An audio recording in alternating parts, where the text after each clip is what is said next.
Baik. Bismillahirrahmanirrahim. Assalamualaikum warahmatullahi wabarakatuh. Waalaikumsalam warahmatullahi wabarakatuh. Alhamdulillahirabbil alamin wa bihi nasta'in ala umuri dunya waddin. Salatu wassalamu ala asrafil anbiya'i wal mursalin wa ala alihi wa sahbihi ajmain, amma ba'du. Gimana kabar teman-teman semua, gimana? Alhamdulillah. Baik. Ada yang mungkin lagi kurang sehat, flu atau mungkin batuk-batuk? Ya, insya Allah semuanya dalam keadaan baik-baik saja. Mudah-mudahan kita semua dalam keadaan sehat. Orang tua kita mudah-mudahan dalam keadaan sehat. Kemudian rezekinya insya Allah dilancarkan oleh Allah Subhanahu Wa Taala. Amin, amin ya Rabbal Alamin. Baik, adapun ya. Suara Bapak putus-putus gak? Enggak, Pak. Enggak putus-putus? Enggak. Oke. Masanya Bapak lihat teman-teman gerakannya agak lambat-lambat. Jadi kirain putus-putus, khawatir putus-putus. Oke, baik. Bentar. Oke, baik, mari kita mulai pembelajaran kita pada pagi hari ini dengan bersama-sama membaca ayat Bismillahirrahmanirrahim. Bismillahirrahmanirrahim. Oke, bentar. Ini suara Bapak kayaknya agak bermasalah nih. Bener gak putus-putus?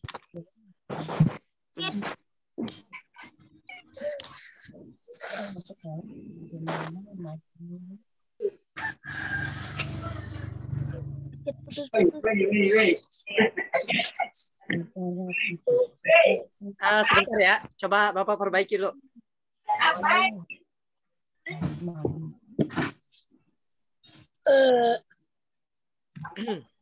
Wah, ada yang kenyang tuh.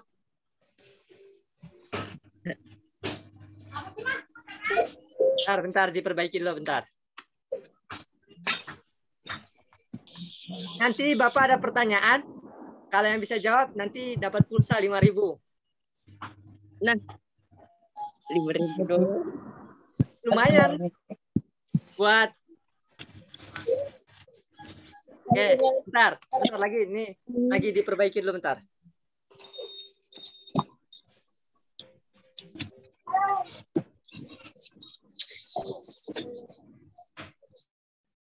Rp5.000 seminggu, Pak.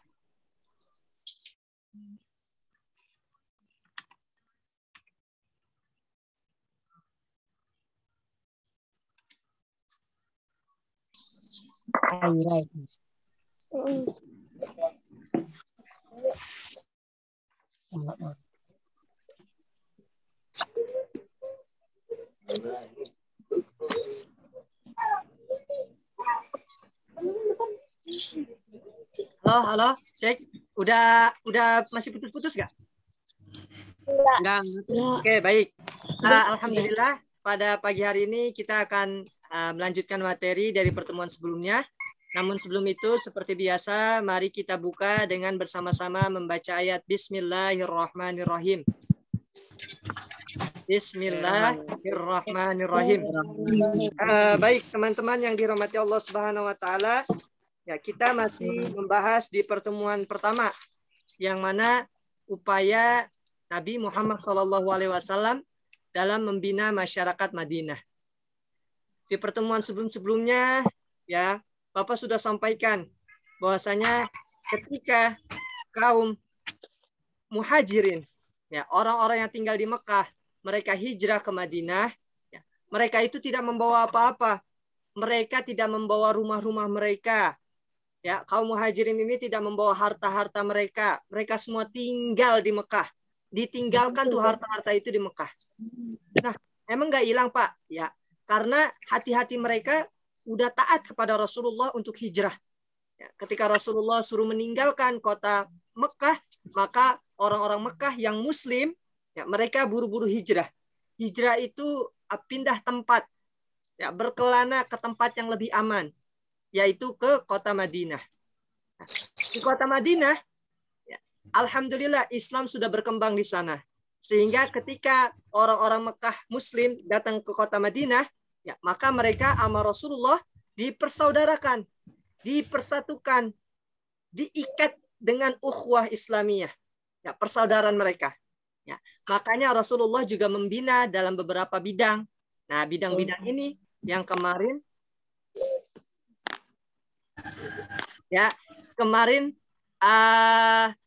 bidang-bidang ini yang kemarin di pertemuan lalu sudah beberapa kita sampaikan. Nah, Bapak ingin share screen dulu bentar.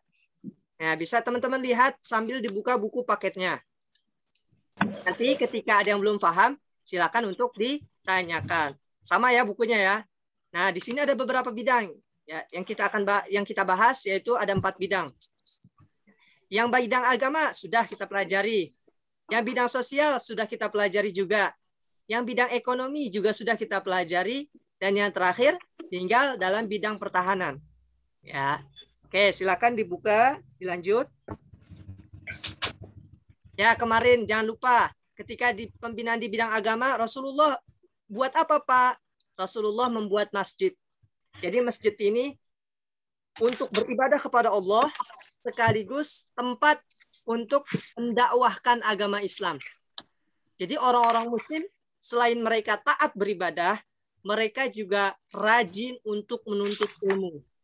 Nah, hal yang seperti ini juga harus dimiliki sama teman-teman. Ya, selain kita sebagai seorang muslim, ayo siapa yang nyor-coret? Ya, sebagai seorang muslim kita taat kepada perintah Allah, ya, yaitu menjalankan sholat 5 waktu, berpuasa Ramadan, ya, kemudian berzakat. Nah, selain itu kita juga dituntut untuk belajar, untuk menuntut ilmu. Nah, teman-teman juga harus berusaha untuk semangat dalam menuntut ilmu. Ya, karena ketika kita menuntut ilmu, kalau kita meninggal, nih Bapak, atau mungkin ada orang-orang yang lagi belajar kemudian meninggal, insya Allah termasuk ke dalam pahala jihad. Maksudnya apa, Pak? Insya Allah langsung diarahkan ke surganya Allah Subhanahu Wa Taala karena lagi menuntut ilmu. Nah, insya Allah banyak keutamaannya. Ya, jadi yang pertama yaitu bidang agama. Yang kedua apa? Kemarin sudah kita sampaikan, Bapak sampaikan. Yang kedua adalah bidang sosial. Sosial dengan apa?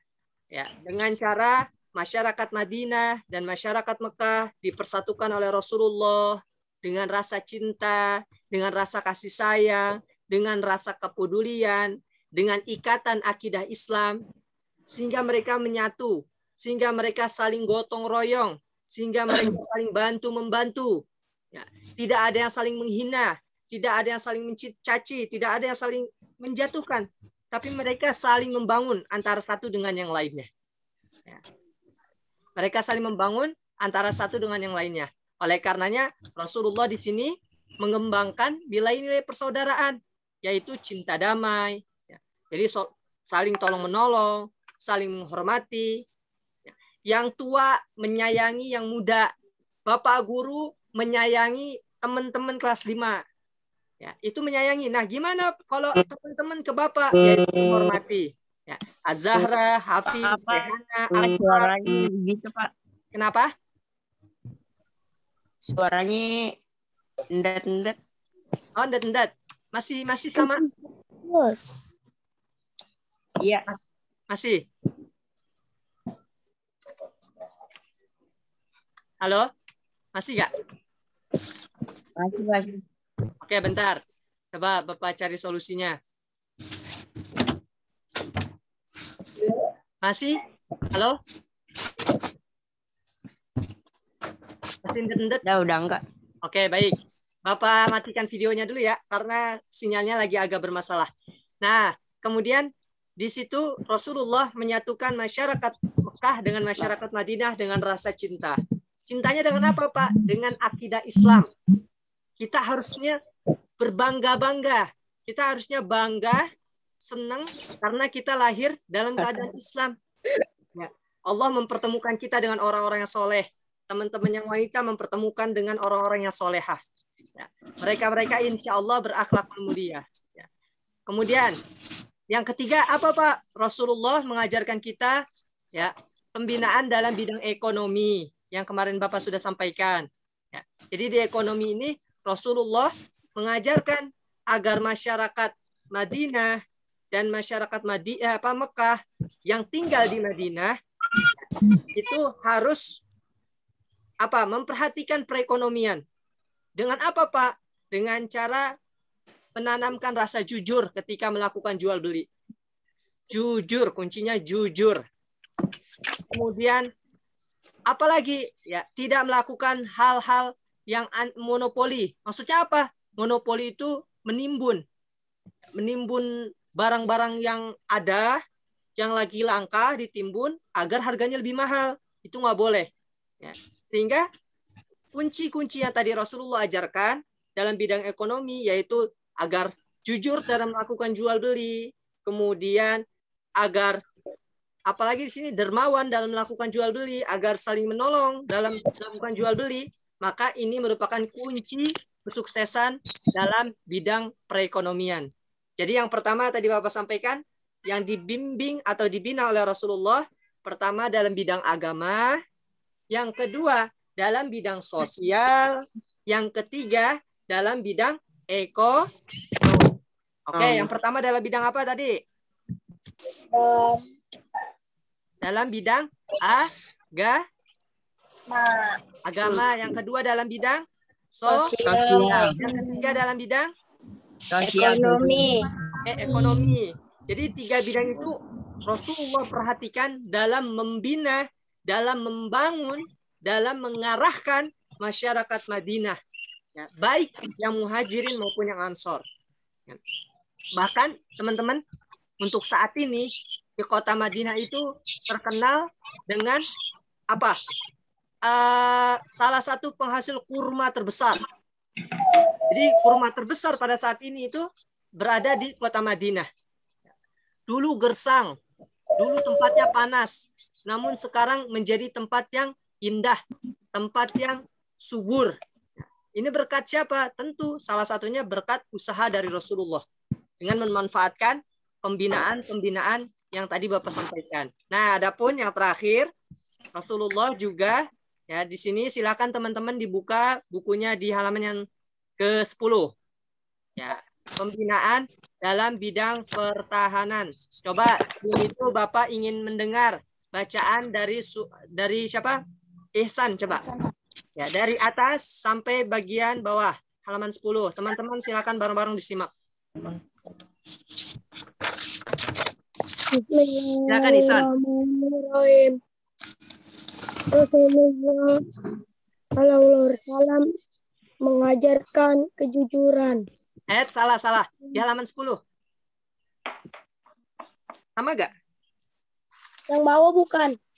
Yang ini, pembinaan bidang pertahanan. San. Ini. Oke. Ya, Oke, silakan baca. San. Pembinaan dalam pertahanan. Oh iya. Ini yang ada di tampilan layar Bapak. Perhatikan gambar di atas. Apakah kamu tahu Islam cinta damai dan mengajar kedamaian dalam segala hal? Akan tetapi jika ada gangguan musuh yang hendak melakukan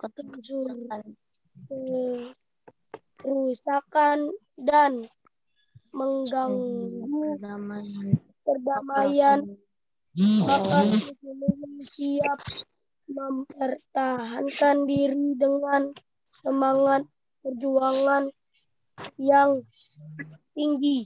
Karenanya setelah 6 bulan di Madinah untuk kepentingan pertahanan tersebut adalah Hamzah, paman Nabi Muhammad SAW, Ubaidah bin Harits, dan Sa'ad bin Abi Waqqas. Oke, baik. Terima kasih, Ihsan. Oke.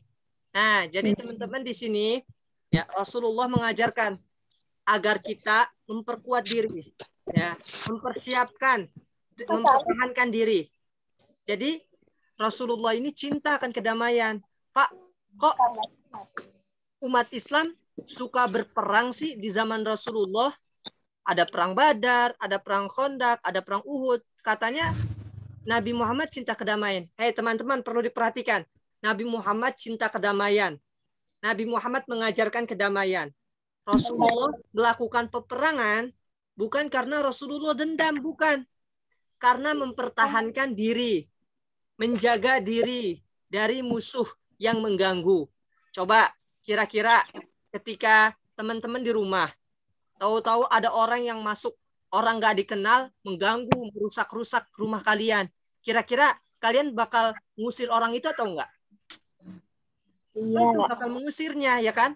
Akan bakal melindungi orang tua kalian. Ya, tahu-tahu orang nggak dikenal datang bawa pisau, masuk ke rumah, mau nusuk orang-orang yang ada di rumah. Kira-kira teman-teman tinggal pasrah aja atau malah mempertahankan diri? Mempertahankan diri, ya, karena inilah Islam. Ya, jadi Islam itu sebenarnya Islam itu pastinya cinta kedamaian. Namun Islam juga siap kalau ada masyarakat atau orang-orang yang mengganggu, salah satunya seperti orang-orang kafir yang mengganggu dakwah Islam, akhirnya karena mereka memulai duluan untuk melakukan peperangan, maka Rasulullah juga ayo berperang. Jadi Rasulullah berperang bukan karena nafsu, ya, tapi berperang karena menjaga kedamaian, ya, dan menjaga masyarakat Islam pada saat itu. Ya, jadi Rasulullah membangun tentara. Nama tentaranya tentara Sariyah. Dipimpin oleh siapa? Dipimpin oleh Hamzah, paman Nabi. Kemudian Ubaidah bin Haris dan Sa'ad bin Abi Waqqas. Oke, baik. Selanjutnya Bapak minta satu orang baca saudari Raihana dari bagian sini atas sampai kafir. Suaranya diaktifkan, Raihana. Perkembangan Islam di Madinah sangat mengembirakan berbagai aspek kehidupan masyarakat Madinah, baik bidang agama, sosial maupun ekonomi, berhasil membawa masyarakat Madinah sejahtera lahir batin. Rasulullah SAW juga membangun pemerintahan Madinah dengan prinsip musyawarah sebagaimana tuntunan Al-Quran. Keberhasilan ini membuat kaum kafir Quraisy tidak suka dan merasa terancam. Mereka menyusun rencana memusuhi dan menyerang Islam.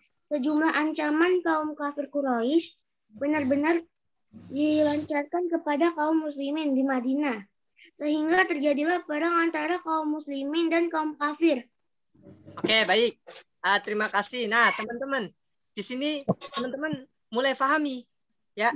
Jadi ketika terjadi peperangan yang kaum kafir Quraisy lakukan, ya, karena kaum kafir Quraisy duluan yang mengancam.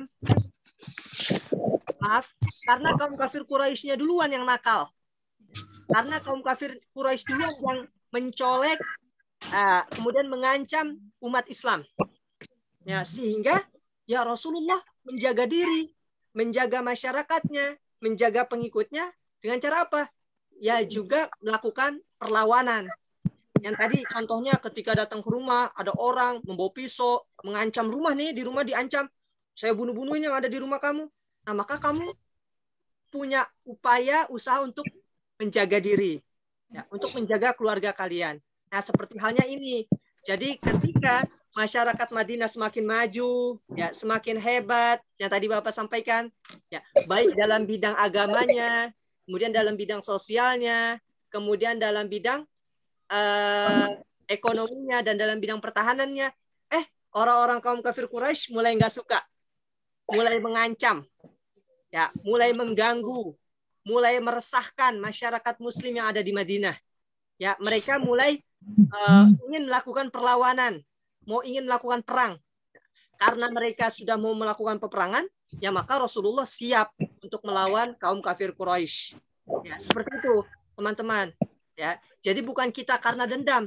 Rasulullah melakukan perang bukan karena dendam, tapi Rasulullah melakukan peperangan karena menjaga harga dirinya, menjaga umat Islam, serta menjaganya dari seluruh ancaman yang dilakukan oleh kaum kafir Quraisy. Ya, demikian. Ya, jadi kita juga seperti itu. Kita harus menjaga diri kita. Ada orang yang ngancem, kita harus jaga diri. Ada orang yang semena-mena kepada kita, kita harus jaga diri. Tapi tetap kita lakukan dengan cara-cara yang baik, cara-cara yang elegan, cara-cara yang luar biasa. Tidak langsung marah, tapi kita bicarakan secara baik-baik. Ada teman yang usil, tahu-tahu kita lagi jalan dikepak belakangnya, tepuk, ya. Kan itu kan berarti meresahkan. Ya. Kita bicarakan baik-baik, apa yang kamu lakukan, kenapa kamu lakukan seperti ini nggak baik, kita bicarakan baik-baik. Kalau orangnya masih ngotot, masih marah-marah, ya sudah, sebaiknya bukan kita melakukan perlawanan, tapi bisa kita bicarakan dengan baik-baik. Kalau memang sekiranya masih belum bisa juga, kita bawa dan temukan ke orang tuanya. Nah, itu bisa salah satu langkah yang kita lakukan. Ya, jadi untuk saat ini jangan sampai kita berperang malah nanti tusuk-tusukan, enggak. Ya, sebaiknya dihindari. Kita lakukan dengan cara-cara yang baik. Oke, baik. Terima kasih Rehana bacaannya. Bagus. Nah, kemudian Bapak minta di yang pertama ini dari bagian awal sampai sini dimohon untuk saudara Aidin. Silakan Aidin. Teman-teman silakan sambil disimak ya. Dari sebagai pemimpin. Dari pemimpin. Ya, sebagai pemimpin. Sebagai pemimpin, Rasulullah Shallallahu Alaihi Wasallam mengetahui ancaman ini, sehingga beliau mengajak para sahabat untuk berjihad mempertahankan diri dari ancaman musuh. Dua perang, caranya sebagai berikut. 1. Perang Badar. Perang ini Allah Subhanahu wa Ta'ala menunjukkan kepada kaum muslimin bahwa golongan yang sedikit bisa mengalahkan golongan yang besar. Atas pertolongan Allah Subhanahu wa Ta'ala terjadi pada bulan Ramadan tahun 2 Hijriah 624 Masehi. Perang ini terjadi di dekat sumur milik Badar. Tentara Islam berjumlah 314 orang, sementara tentara kafir berjumlah 1.000 orang yang dipimpin Abu Jahal. Peperangan dimenangkan oleh kaum muslimin. Abu Jahal ikut tewas dalam peperangan ini. Mendengar kekalahan kafir Quraisy, Abu Lahab sakit dan meninggal dunia.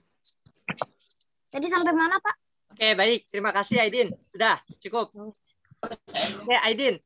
Teman-teman, di sini, nah yang tadi Bapak sampaikan, Rasulullah melakukan peperangan bukan karena Rasulullah benci, bukan karena nafsu yang jelek, ya, tapi karena Rasulullah menjaga diri dari ancaman-ancaman yang dilakukan oleh kaum kafir Quraisy. Adapun yang pertama, yang terjadi peperangan yaitu Perang Badar. Perang Badar ini terjadi antara kaum muslimin dengan kaum kafir Quraisy. Bayangkan, jumlah kaum muslimin 314 orang. Sedangkan jumlah kaum musyrik, kaum musuh itu berjumlah 1.000 orang. Ibaratkan kalau kelas 5, nih teman-teman yang kelas 5 sekarang nih, disuruh berperang dengan 3 kelas yang lain. Kelas 6, kelas 4, dan kelas 3. Kira-kira mampu atau enggak melawan 3 kelas, 1 kelas lawan 3 kelas? Susah, ya, berat. Tapi karena orang-orang muslim, mereka memiliki keimanan yang kuat, semangat yang membara, serta juga enggak terlepas dari mukjizat dan kekuatan yang Allah berikan, 1:3 ini dapat dikalahkan. Bayangkan, 3 kelas dikalahkan dengan 1 kelas. Bisa. Ya, ini tidak terlepas dari kemampuan atau kekuatan yang Allah berikan kepada orang-orang muslim. Nah, disinilah ya. Jadi perang yang pertama itu Perang Badar, yaitu yang mana jumlah kaum muslimin jumlahnya 314 orang, sedangkan kaum musyrikin jumlahnya 1.000 orang. Nah, yang dimenangkan oleh siapa, Pak? Alhamdulillah dimenangkan oleh kaum muslimin. Ya, luar biasa. Demikian. Jadi yang pertama perang apa? Jadi perang Badar. Kaum muslimin jumlahnya berapa orang? Vita? 14. Kaum musyrikin jumlahnya berapa orang? 1.000 orang. Dimenangi oleh kelompok mana? Kaum muslimin atau kaum musyrikin? Muslimin. Kaum muslimin. Nah, jadi Masya Allah luar biasa ya. Ya, dengan jumlah yang sedikit tapi bisa mengalahkan jumlah yang banyak. Ya, dan ini juga pasti karena semangat orang-orang Muslim dalam berjuang, dalam menegakkan agama Islam, dan juga tidak terlepas dari kekuatan Allah yang Allah berikan. Ya, jadi ada nih mukjizat Allah di dalam peperangan itu. Oke, selanjutnya di perang Uhud, Bapak minta saudari yang baca gantian. Saudari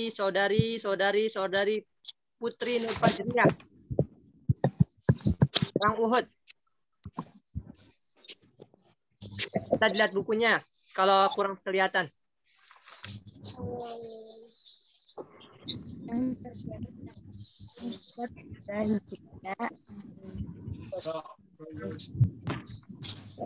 Suaranya kurang kedengeran ya?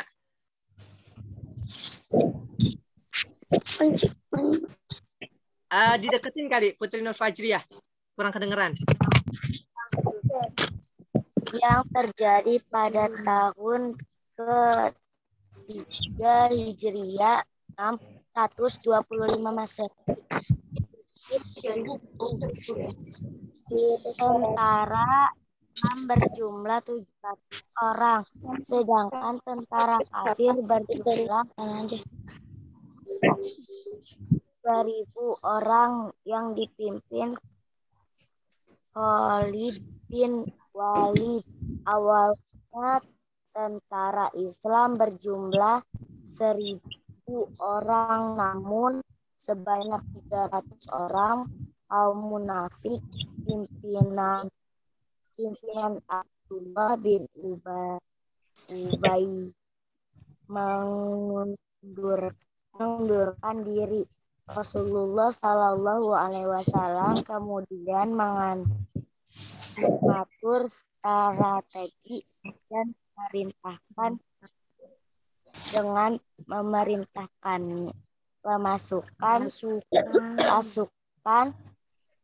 pasukan pemanah berada di atas bukit untuk menjaga garis belakang pertahanan dan jangan turun sebelum diperintah turun. Habis Sallallahu memilih 50 orang pemanah ahli di bawah pemimpin Abdullah bin Jabir. Ya Pak. Oke, baik. Bentar, Bapak sedang ini loh. Bentar. Nah, di sini teman-teman. Jadi pada saat itu ya ini perang kedua. Tadi kita sudah membahas di perang yang pertama. Perang pertama namanya perang Badar. Alhamdulillah perang Badar ini dimenangkan oleh kaum muslimin. Ya, kemudian tidak lama setelah itu ya perang Badar itu terjadi 2 Hijriah. Nah, sedangkan perang Uhud itu terjadi di 3 Hijriah. Jadi 1 tahun setelah perang Badar itu terjadi perang lagi yang namanya perang Uhud. Nah, perang Uhud ini tentara kaum muslimin itu berjumlah 1.000 orang. Sedangkan tentara kaum musyrikin berjumlah berapa Pak? 3.000. Berarti banyakkan kaum musyrikin lagi. 3 kali lipat banyaknya. Ya. Kaum musyrikin 3.000 orang, kaum muslimin hanya 1.000 orang. Nah, dari 1.000 orang ini ternyata ada 300 orang yang diracuni, yang menjadi munafik, yang keluar dari barisan, yang nggak mau ikut berperang. Nah, mereka ini jadi munafik. Ya, munafik itu mereka yang berbalut Islam. Mereka bukan Islam, tapi mereka pura-pura menjadi bagian dari orang-orang Islam. Nah, ini siapa pemimpinnya? Abdullah bin Ubay. Ini orang munafik ini. Abdullah bin Ubay meracuni 300 pengikut Rasulullah sehingga 300 orang ini tidak jadi ikut berperang. Sehingga 300 orang ini menjadi bagian dari orang-orang munafik. Jadi jumlah kaum muslimin berkurang. Jadi hanya 700. 700 lawan 3.000. Bayangkan. Siapa Pak yang menang? Nah, Bapak ceritakan sedikit. Nah, teman-teman bisa kelihatan nggak sini? Bentar. Ya, saya pencet. Oke. Baik. Nah, di sini Bapak ingin tampilkan. Ini ketika terjadi perang Uhud. Nah, kenapa perang Uhud, Pak? Perang Uhud disebut perang Uhud karena terjadinya di Gunung Uhud. Nah, ini kurang lebih gambaran Gunung Uhud. Ya, Uhud pada saat ini. Gak ada gambarnya. Kelihatan nggak? Kagak. Belum. Sudah kelihatan? Kalau kelihatan bisa dikasih jempol.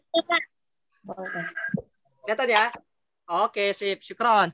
Jadi ini gambaran ketika pada saat ini perang Uhud, Gunung Uhud. Nah, kenapa disebut perang Uhud? Karena terjadinya di gunung ini, di Gunung Uhud. Nah, untuk saat ini sudah luar biasa. Ya, sudah banyak perkampungan di sebelahnya. Kalau dulu masih gersang.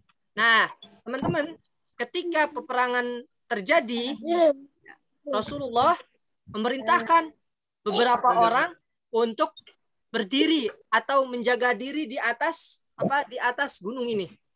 Jadi beberapa orang jaga-jaga di atas gunung ketika terjadi perang Uhud.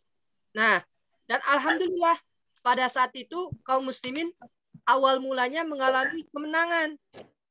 Ya, mereka mengalami kemenangan, banyak dari mereka yang sudah hampir menang, mengalahkan kaum kafir Quraisy, walaupun jumlah kaum muslimin hanya 700, namun kaum muslimin sudah hampir menang. Tapi karena perintah Rasulullah itu, yang kata Rasulullah, 50 pemanah itu jangan sampai turun.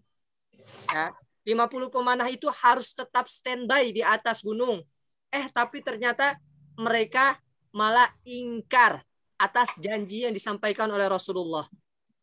Mereka malah turun ke bawah gunung ingin mengambil harta. Karena harta-harta kan di bawah banyak yang ditinggal oleh kaum kafir Quraisy. Kaum kafir Quraisy yang kalah itu langsung mereka kocar-kacir ingin mengambil ingin kabur. Tapi karena kaum muslimin yang pemanah di atas ada 50 orang itu tergoda dengan harta, makanya mereka buru-buru turun untuk mengambil harta-harta tersebut. Nah, ternyata kaum kafir Quraisy itu mereka bukannya pergi, tapi mereka merencanakan strategi lain. Ya, ini siapa nih? Ya, mereka merencanakan strategi lain. Ternyata mereka balik lagi dan kaum muslimin akhirnya mengalami kekalahan. Nah, di sini bahkan Rasulullah mengalami luka, teman-teman. Ya, Rasulullah mengalami luka, Rasulullah hampir terbunuh. Ya, bahkan Rasulullah jatuh di dalam lubang sehingga gigi-gigi Rasulullah itu mengalami kerusakan. Ya. Nah, inilah karena tidak mengikuti perintah Rasulullah. Nah, terutama mereka pasukan pemanah yang tidak mau mengikuti perintah dari Rasulullah Shallallahu Alaihi Wasallam. Ya, karena kenapa? Karena mereka turun dari Gunung Uhud. Ya, Rasulullah udah bilang jangan turun dari Gunung Uhud. Mau kayak gimana pun jangan turun. Tapi kaum muslimin yang 50 orang itu yang menjadi pemanah malah turun. Sehingga inilah merugikan. Di perang Uhud ini kaum muslimin mengalami kekalahan. Oke, terakhir. Di sini ada mau baca siapa? Satu orang? Boleh cewek, boleh cowok? Orang sekali. Ayo, satu orang lagi. Oke, Aidin. Sehat, Aidin? Oke, Bapak minta coba satu orang yang mau, yang bersedia untuk baca Perang Khandaq. Ayo, hebat. Yang mau baca hebat berarti. Yuk. Dong sama lu. Siapa? Aira. Kita belum ya? Oke, kita boleh baca Perang Khandaq. Siapa tadi? Kita kan? Yuk, mari. Sebentar lagi, kita 10 menit lagi sudah. Gimana? Ada yang mau baca? Saya aja boleh nggak, Pak? Boleh, boleh. Silakan. Ya. 3. Perang Khandaq yang terjadi pada bulan Syawal tahun 5 Hijriah 627 Masehi. Khandaq artinya parit. Disebut perang Khandaq karena Salman Al-Farisi mengusulkan agar membuat parit mengelilingi kota Madinah untuk menahan serangan kaum kafir Quraisy. Rasulullah Shallallahu Alaihi Wasallam menerima usulan ini. Beliau memerintahkan agar membuat parit. juga disebut perang Azab. Disebut Azab karena pasukan kafir yang berjumlah 10.000 orang itu bersatu menyerang Madinah. Mereka dipimpin oleh Abu Sufyan bin Harb. Sementara pasukan Islam berjumlah 3.000 orang. Namun, karena terhalang parit, pasukan kafir Quraisy tidak bisa masuk ke Madinah. Mereka menggelar kemah untuk mengepung Madinah. Pengepungan berlangsung selama sebulan, yang menyebabkan kaum muslimin Madinah kekurangan bahan makanan, hingga mengganjal perut dengan batu. Allah Subhanahu wa Ta'ala mengirim angin ribut yang menghancurkan perkemahan kaum kafir Quraisy. Mereka pasukan kafir Quraisy kembali dengan mengalami kegagalan dan Madinah dan penduduknya lepas dari ancaman dan kembali dapat hidup dengan normal. Oke, baik. Terima kasih, Aidin. Jadi di perang yang ketiga ini adalah perang Khandaq.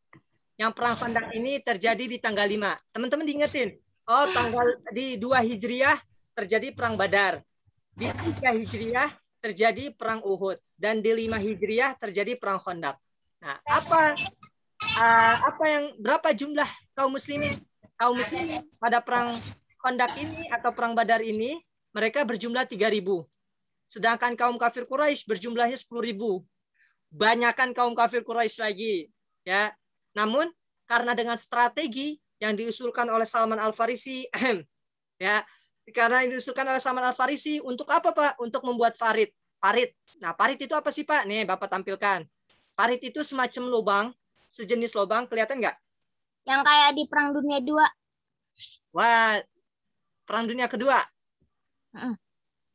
Dan Perang Dunia I. Oke, nih kelihatan nggak? Jempol. Oke, jadi Rasulullah dengan cara membuat parit. Parit itu sejenis lubang-lubang ini, tapi besar. Lubangnya luar biasa, gede. Nah, jadi dengan lubang ini, agar pasukan kaum kafir Quraisy ini tidak bisa masuk Madinah. Jadi kaum muslimin itu di dalam Madinah aja. Di dalam kota Madinah.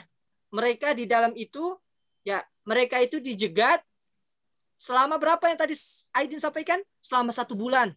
Bahkan tidak sedikit kaum muslimin ada yang mengganjel perutnya dengan batu. Bayangkan, diganjel perutnya dengan batu. Karena kenapa? Karena saking nggak ada makanan lagi.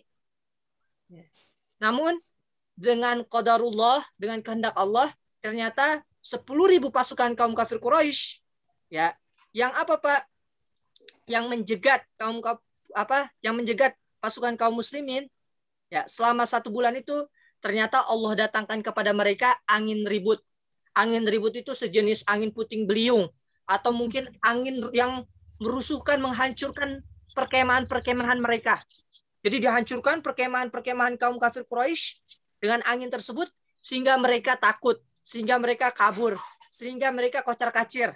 Sehingga disinilah kaum muslimin mengalami kemenangan lagi. Ya, alhamdulillah. Jadi di perang Badar kaum muslimin mengalami kemenangan. Di perang Uhud awalnya menang. Ya, namun di akhirnya mengalami kekalahan. Dan yang terakhir di perang Khandaq kaum muslimin mengalami kemenangan. Alhamdulillah. Ya, demikian mungkin yang bisa Bapak sampaikan dan Bapak akan memberikan pertanyaan.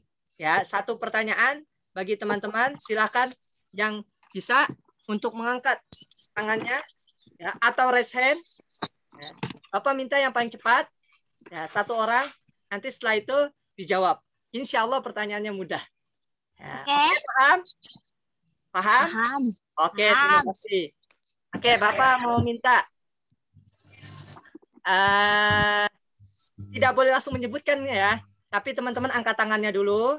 Baru nanti Bapak tunjuk. Contoh, Sekar angkat tangan. Bapak minta, oke Sekar, tolong Sekar jawab. Oke, gitu. Nah, nanti setelah itu kirim nomornya ke Bapak. Nanti Bapak isikan pulsa 5.000. Ya. Boleh ganti OVO, boleh ke Dana, boleh. Tapi kalau mau pulsa boleh 5.000. Oke, pertanyaannya.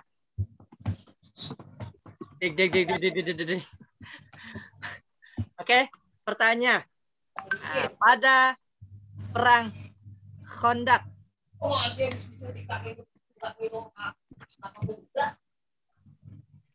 jumlah kaum pasukan muslimin adalah 3.000. Ya. Salah.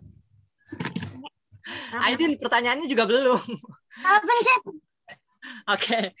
Ya, jumlah pasukan muslimin berjumlah 3.000. Sedangkan pasukan kaum kafir Quraisy berjumlah 10.000. Dan setelah itu ada seseorang yang mengusulkan untuk membuat parit, yaitu yang bernama Salman Al-Farisi. Nah, pertanyaannya adalah nama lain dari perang Khandaq adalah perang angkat tangan. Nama lain dari perang Khandaq adalah perang. Oke, Akmar, silakan. Apa? Perang parit. Perang parit. Oke, ada yang mau jawab lagi? Hafiz dulu. Habis. Perang Ahzab. Oke, 100 untuk Hafiz. Oke, jadi selain nama lain dari